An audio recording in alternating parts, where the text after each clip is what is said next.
I've become very close to the verse in John where it says we're all adopted.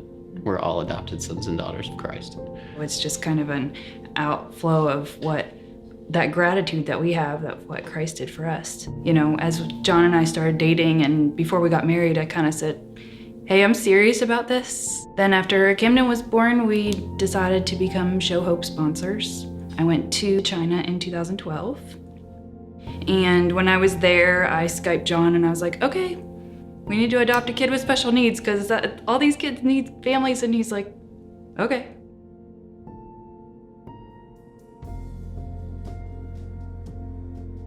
She forwards me all this stuff and it's got, you know, some pictures and a file and all this kind of stuff. And I look through it and I'm reading and I'm like, she spent a couple of months or some weeks at Maria's after her surgery. And I was like, oh, well, this is perfect.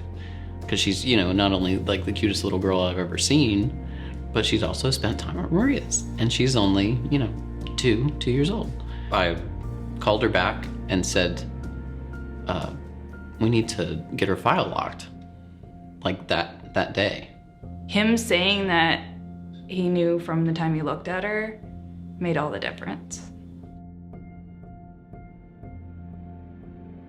You know, life happens, and then you end up having to trust God all the more for, you know, kind of to deliver His promise. It's really, a lot of it's out of your control, so you just have to trust God for it and remember that surrender is part of it. That's a huge part of it. Wishing for that update to come, you know, because all I have is what they sent us back in November. And I'm just like I can only imagine how much she's changed since Thanksgiving.